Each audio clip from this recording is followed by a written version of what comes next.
Good morning, everyone. Happy Monday morning to you. Welcome back to Morning Musings. My name is Don K. Preston. I am the president of Preterist Research Institute of Ardmore, Oklahoma. I just really appreciate you being with me. Before I get into the video this morning, continuation of our study of Matthew 25, 31 and following, and Isaiah 65, etc. I got to try to explain what happened last week. Now, on Thursday of last week, I was supposed to post video number 12 in response to objections to my brand new book, pardon me, Temple to Tell Us. It would be video number 12. Well, okay, I was in the process, of typing out, doing all the necessary stuff to process it and everything. And all of a sudden, my screen blinked a couple of times. And I was like, uh-oh, what in the world is that?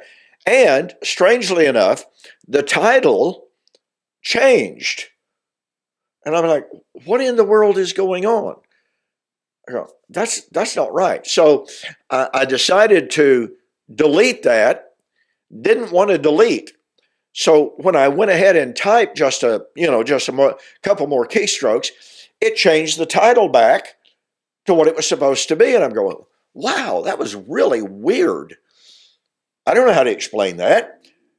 But anyway, what happened, obviously, was that instead of my video responding to objections to my new book, Temple to Tell Us, a different video got posted.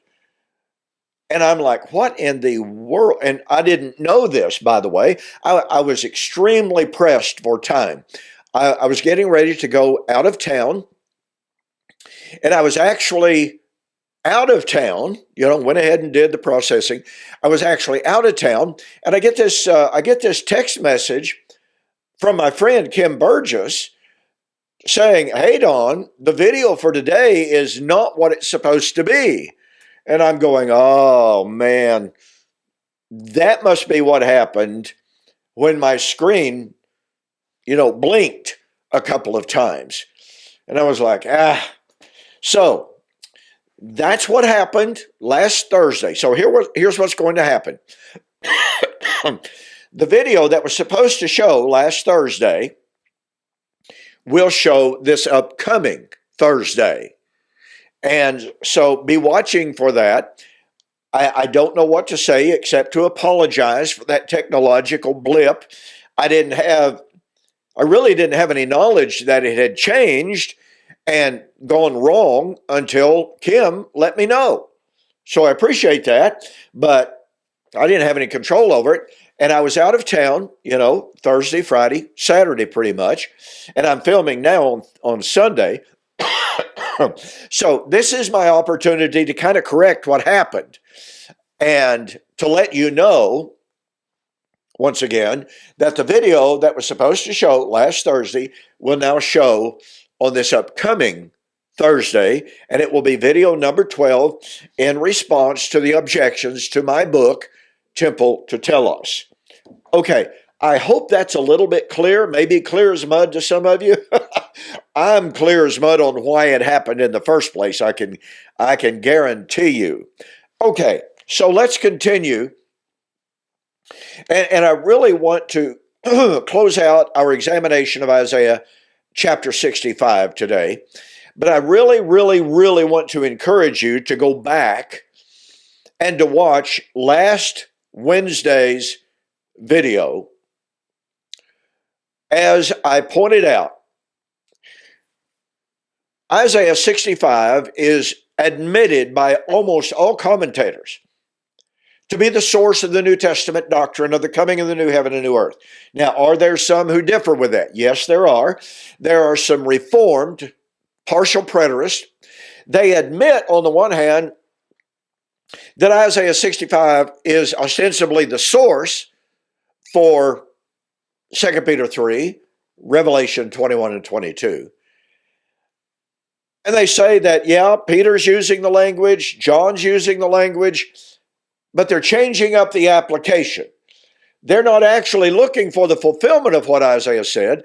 Now, that flies in the face of what Peter said in 2 Peter chapter 3. According to his promise, we look for a new heaven, new earth. Well, the promise of the new heaven, new earth is Isaiah 65:66. So when you tell us that, yes, Peter's using the language of Isaiah, but he has something totally different in mind, then you're flying in the face of what Peter said, because Peter said, according to the promise, we look for a new heaven, new earth. And I pointed out last week, and this is critical reiteration, refreshment. It is important to realize that since Peter said he was looking for the new heaven and new earth as promised by Yahweh, Isaiah 65:66, then since the new heaven and new earth of Isaiah 65 would come when Old Covenant Israel was destroyed, Isaiah 65:12 and following, then that must mean that unless you can prove definitively that Peter was in fact changing the application, changing the prophecy of Isaiah 65, and saying, well, I'm going to use the words of Isaiah 65, but I'm going to make them mean something totally different, which means we're not looking for what he promised after all. How does that work? Now, mind you, I'm more than aware of the fact that the New Testament writers tell us that the Old Testament prophets very often did not understand what they wrote, either the time or the manner. I understand that. That's what Peter says in 1 Peter chapter 1, 10 to 12. That's an undeniable fact. I understand that the New Testament writers very often define the Old Testament terms that they are discussing, such as temple, and 1 Peter chapter 2 is a prime example of it, as Peter discusses the Old Testament promise of the Messianic temple found in Hosea chapter 3, 3 to 5. I understand that the New Testament writers apply those prophecies spiritually. Well, you see, that doesn't help the futurist even a little bit. Because the futurist says, we're looking for a literal physical new heaven and new earth. But if you take the principles of interpretation that Peter utilizes in his interpretation of Old Testament prophecies, they spiritualize them. They apply them figuratively and non-literally. So if that's the case, and it most assuredly is, then that means that Peter was not looking for a literal physical new heaven and new earth. He was looking for a spiritual creation, and that's demonstrated by the fact I've promised to develop it, so let me do that right now. When Isaiah promised the new heaven and a new earth, he said, for behold, I create a new heaven and a new earth, and the former shall not be remembered. Now, folks, that word remembered is an extremely important and powerful word. Now, remember, at the coming of the new creation, the old creation would not be remembered. Well, you got to ask yourself the question. Number one,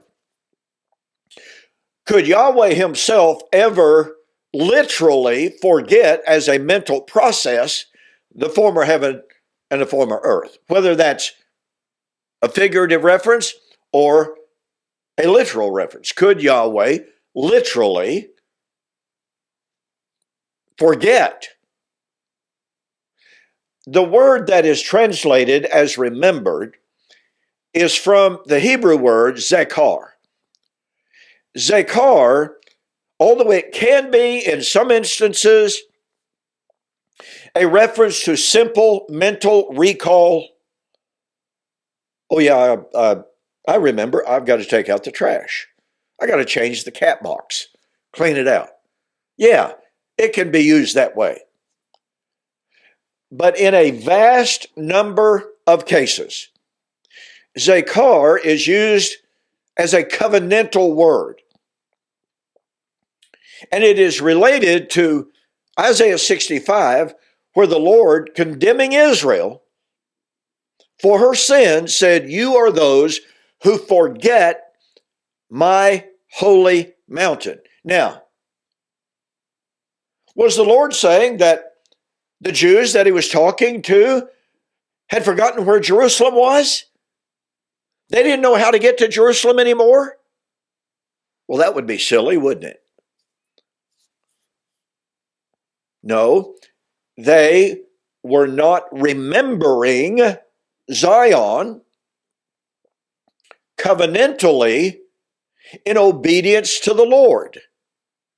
When they went to the temple, they were not remembering how they were supposed to act. For instance, Malachi, at a much later period of time, tells us, "You offer the lame, the halt, the blind, and the sick as sacrifices upon my altar. Go now and offer those sacrifices to your governor." See where that gets you. Now, were they forgetting to offer their sacrifices? No. They were forgetting, as in rejecting,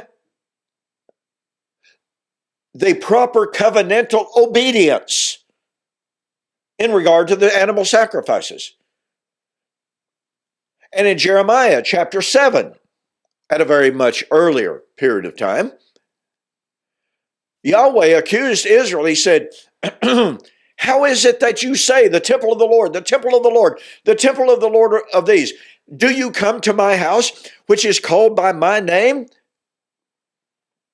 And you say the temple of the Lord are these, and you lie, you steal, you murder, you abuse the widows and the orphans, and yet you say, oh, this is the temple of the Lord.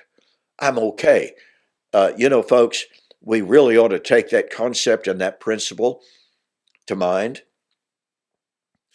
Paul said in 2 Corinthians chapter 6 and 7, you, speaking of the church, followers of Christ, believers in Christ, you are the temple of God.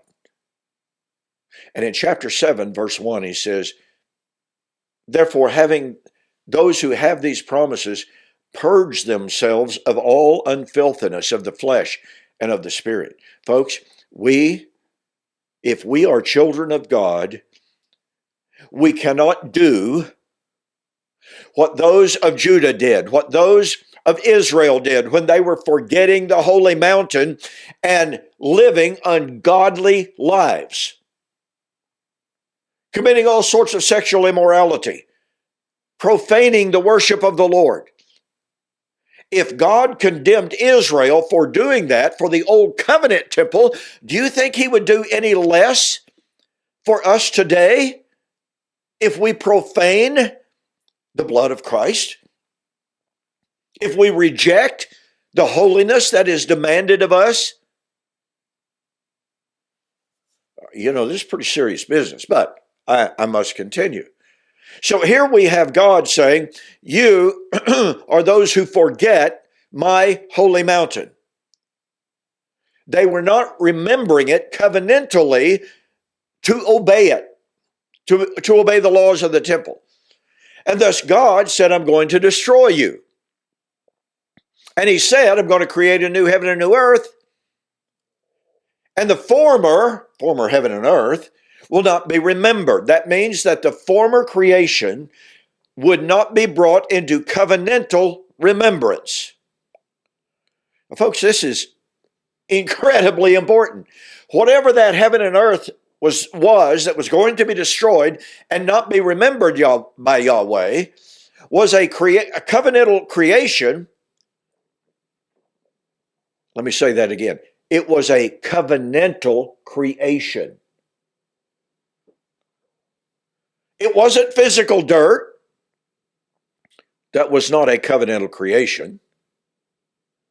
It was not literal physical mountains that had some kind of a covenant with Yahweh. It was Israel as God's covenant creation.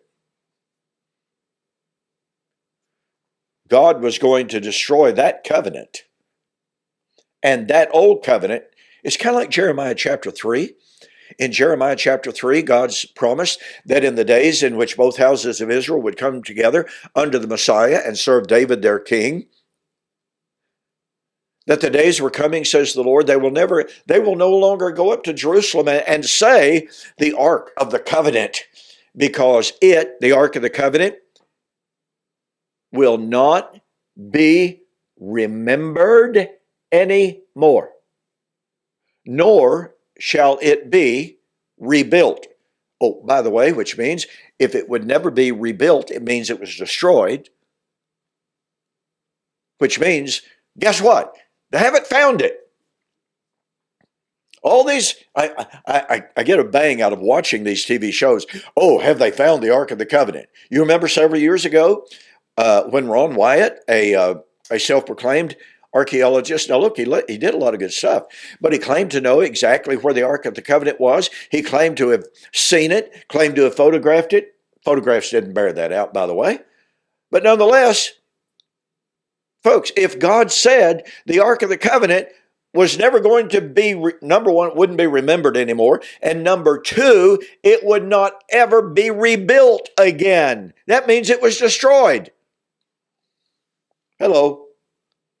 Key point here, that Ark of the Covenant would no longer be remembered. That means that covenant, symbolized by the tablets of the Decalogue that were inside it, that covenant would no longer be remembered. Do you see the force of Zakar?